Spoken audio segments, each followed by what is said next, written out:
is that each of us fully owns himself. That is, no one has the right to own another individual. Now, if we accept self-ownership as a first principle, then certain standards of moral conduct necessarily follow. Among the shall nots in moral conduct or in conduct are murder, kidnap, rape, theft, and any other act that violates individual ownership rights.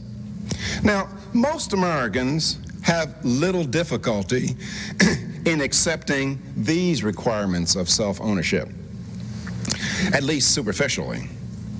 But however, they forget, ignore, or hold in contempt another very important corollary to self-ownership, and that is self-ownership is meaningless unless one owns what he produces. In the extreme, if someone else owns all of what you produce, then self-ownership is meaningless. In other words, a very good working definition for slavery is that a person produces things, but he does not have ownership rights to what he produces. He is forcibly used to serve the purposes of other people. Now, in our society, this aspect of self-ownership has been under relentless assault for decades. Each year, each of us have fewer and fewer ownership rights to the fruit of our toil. And this can be seen through several estimates giving the amount of time that we toil to pay federal, state, and local taxes. For this year, we will work from January 1st until May 8th to pay federal, state, and local taxes. That means that we do not have ownership rights for over 4 months of our productive output. Last year, it was May 6th. And how much do you want to bet that next year it will not be May 8th? And it won't be May 6th either. Now, I'm not an anarchist, although I know some of my libertarian friends who are. But I believe there are legitimate functions of government. However, the legitimate functions of government are those that secure and protect self-ownership rights. Therefore, it's a legitimate function of government to protect these rights against international and domestic usurpation. Hence, that says it's a legitimate function of government to provide for the national defense.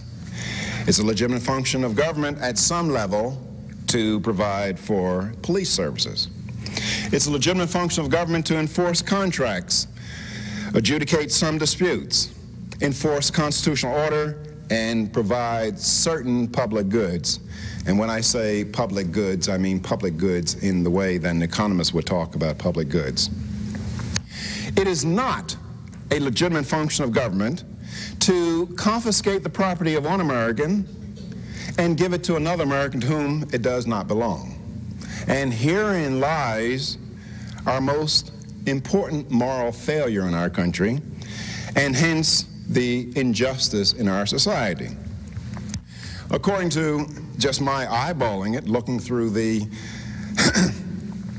federal budget book, fully 3/5 of federal government expenditures constitute actions that involve the confiscation of the earnings of one American and giving them to another to whom they do not belong. And we can think a lot of programs that fit this category.